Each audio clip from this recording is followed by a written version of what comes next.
Hello students, you are in नेगेसर classes.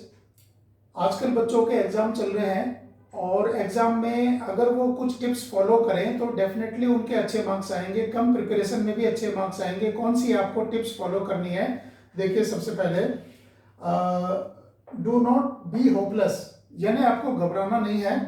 घबराना नहीं है, उसके लिए इसमें पेरेंट्स का भी एक रोल काफ़ी ज़्यादा होता है कि उन्हें अपने बच्चे को कॉन्फिडेंस दिलाना है। उनको ये कहना है कि बेटा आप अपना तरफ से बेस्ट करो, do your best, give your 100%। उसके बाद जो रिजल्ट होगा वो भगवान के हाथ में छोड़ दो, बट डू योर बेस्ट। इस तरह से उसको कॉन्फिडेंस दे करके एग्जाम में भेजना चाहिए। और बच्चों को should have confidence but not over confidence, over confidence भी नहीं होना चाहिए। उसके बाद read the paper in reading time and plan accordingly. जो 15 मिनट रीडिंग का टाइम मिलता है आपको, उसमें प्लान कर लीजिए एक बार कि आपको कौन से क्वेश्चंस पहले अटेम्प्ट करने हैं, कौन से बाद में अटेम्प्ट करने हैं, और एक बार क्वेश्चंस को साथ का ओवरव्यू ले लीजिए। उसके बाद मेंटेन प्रॉपर स्पीड। स्पीड आपको जरूर मेंटेन करके रखनी है, स्पीड कम नहीं होनी चाहिए। किसी क्वेश्चन पे आपको बीच में रुकना नहीं है।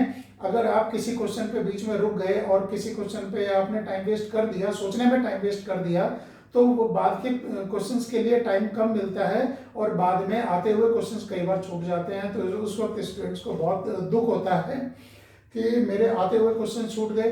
तो ऐसा नहीं करना है, इसलिए आप स्पीड शुरू से ही मेंटेन करके रखिएगा। नेक्स्ट क्वेश्चन है, answer should be in proper sequence, one section together. एक प्रॉपर सीक्वेंस में ही आपको आंसर देने हैं, कोई सीक्वेंस नहीं बिगाड़नी है।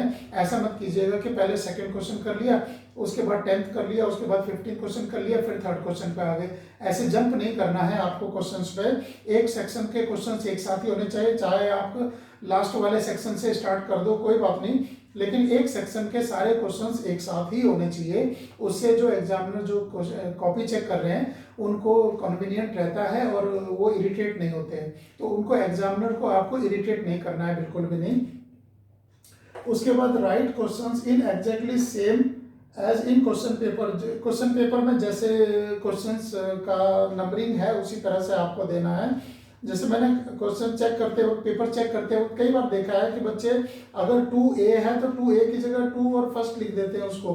तो आपको अगर ABCD है तो ABCD में ही आंसर देने, फर्स्ट सेकंड थर्ड फोर्थ में आंसर नहीं देने, वो गलत माना जाएगा। उसके बाद answer should be to the point. आपको टू द पॉइंट ही आंसर देना है, मतलब जितना क्वेश्चन में पूछा है, जो चीज क्वेश्चन में पूछी है आपको वही लिखना है। अननेसेसरी इधर उधर की नॉलेज नहीं झाड़नी है। ऐसा ना हो कि आप कुछ दूसरे क्वेश्चन का भी कुछ उसी क्वेश्चन में घुसा दिया लंबा करने के चक्कर में। तो ऐसा नहीं है, जो क्वेश्चन में पूछा जा रहा है केवल उतने का ही आंसर दीजिए और उतने पर ही मार्क्स मिलेंगे। अननेसेसरी अपना टाइम वेस्ट मत कीजिए। अगर आप इधर उधर की नॉलेज उसमें क्वेश्चन में झाड़ने लगेंगे, आपका क्वेश्चन लंबा खिंच जाएगा और वो आपका टाइम वेस्ट करेगा और उससे उसके चक्कर में आपके लास्ट के क्वेश्चन छूट जाएंगे otherwise.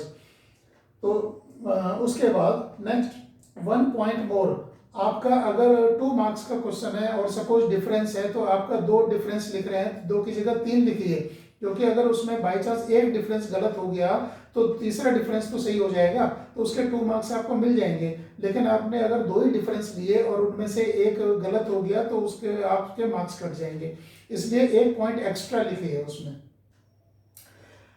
Do not waste much time in 1 marker question, यानी 1 मार्क क्वेश्चन में ज्यादा टाइम वेस्ट नहीं करना है आपको। 1 मार्क क्वेश्चन के लिए फटाफट उसके आंसर देते जाइए और उसमें ज्यादा टाइम वेस्ट नहीं करना। ऐसा ना हो कि 1 मार्क क्वेश्चन में आप थोड़ा लंबा खींच दें या टाइम लगा दें सोचने में और पता चला कि उसके बाद लास्ट के क्वेश्चन के लिए आपके पास टाइम कम बचा। तो 1 मार्क क्वेश्चन में आपको टाइम वेस्ट नहीं करना है। 2 राउंड्स, अब ये बहुत इंपॉर्टेंट पॉइंट है। 2 राउंड, 2 राउंड का कहने का सेंस ये है कि आपको 2 राउंड करने हैं क्वेश्चंस के। पहले राउंड में जो आते हुए क्वेश्चंस है उनको कंटिन्यूस करते चले जाइए और कुछ क्वेश्चंस ऐसे भी हो सकते हैं, मिल सकते हैं आपको बीच में कि वो आपको बिल्कुल ना आते हो, वो आपका नया क्वेश्चन सा आ गया आपको, तो वो आपके लिए वहां पर उतनी जगह छोड़ दीजिए और उसको लास्ट में अटेम्प्ट कीजिएगा। उसके लिए चाहे तो आप क्वेश्चन पेपर में डॉट लगा दीजिए या फिर आप अपने आंसर शीट में एक रफ कॉलम बना करके वहां लिखते जाइए कि जो जो आप क्वेश्चन छोड़ते जा रहे हैं। लेकिन फर्स्ट राउंड में आप नया क्वेश्चन टच नहीं करेंगे, उससे आपके क्या नुकसान होंगे। देखो, नया क्वेश्चन आपने टच कर दिया तो एक तो वो टाइम वेस्ट, टाइम ज्यादा लगाएगा, दूसरा उसमें कटिंग भी होंगी, और तीसरा अगर वो गलत हो गया तो उससे आपका कॉन्फिडेंस लेवल भी डाउन हो जाएगा, घबराहट शुरू हो जाती है अगर एक दो क्वेश्चन ऐसे ही गलत हो गए तो।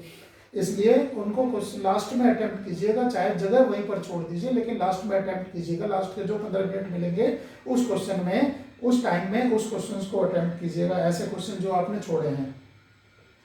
उसके बाद writing should be clear and readable. आपकी राइटिंग जो है क्लियर होनी चाहिए, रीडेबल होनी चाहिए। बहुत ज़्यादा अच्छी राइटिंग बनाने के चक्कर में भी मत रहिएगा, क्योंकि अच्छी राइटिंग बनाने में आपकी स्पीड स्लो हो जाएगी, स्पीड स्लो हो जाएगी तो लास्ट के क्वेश्चन छूट जाएंगे।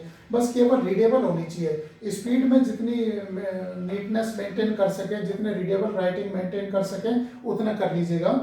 उसके बाद do not decorate the answers. Answers आपको डेकोरेट नहीं करने हैं। डेकोरेट करने का मतलब ये है कि कलर्ड पेन से या अंडरलाइन करते हुए आप बीच बीच में अंडरलाइन करते जा रहे हैं, उसमें आप स्केल पे उठाएंगे, अंडरलाइन भी करेंगे, उसमें टाइम वेस्ट होगा आपका। तो टाइम वेस्ट नहीं करना है आपको, जो आपने लिखा होगा उसी पर मार्क्स मिलेंगे आपके, इसलिए अननेसेसरी डेकोरेट मत कीजिए। उसके बाद कटिंग प्रॉपरली। आपको जो आपने अगर कोई चीज़ काटनी है, कोई लाइन अगर काटनी है तो सिंगल लाइन से काटिएगा, ऐसे 3-4 लाइन ऐसे मत कीजिएगा, उससे आपकी नीटनेस खराब हो जाती है और पेपर कॉपी वो पेज गंदा लगेगा, इसलिए एक सिंगल लाइन से काटिएगा।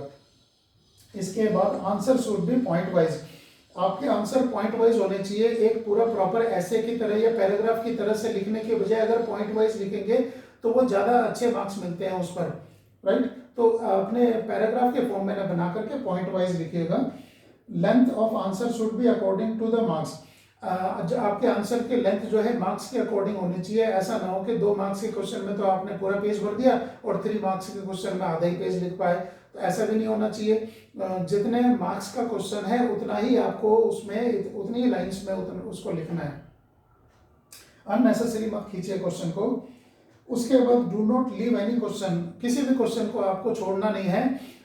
लास्ट में जो क्वेश्चंस आपने अगर जैसे 2 राउंड लगाए थे, 2 राउंड में लास्ट में जो सेकंड राउंड के जो क्वेश्चंस आपने छोड़े हैं उनको अटेम्प्ट करते चले जाइए। अगर कुछ भी नहीं आता फॉर्मूला ही लिख दीजिए, उस क्वेश्चन से रिलेटेड अगर कुछ भी आता है, आपको कुछ भी पता है उस क्वेश्चन से रिलेटेड, तो उतना ही लिख दीजिए। अगर 0.5 2-3 जगह भी मिल गए तो आपको 1-2 नंबर ऐसे ही बढ़ जाएंगे। इसलिए इन चीज़ों का, इन पॉइंट्स का अगर आप ध्यान रख करके अगर पेपर अटेम्प्ट करेंगे तो डेफिनेटली आपके अच्छे मार्क्स आएंगे, आपकी कम प्रिपरेशन में भी अच्छे मार्क्स आएंगे।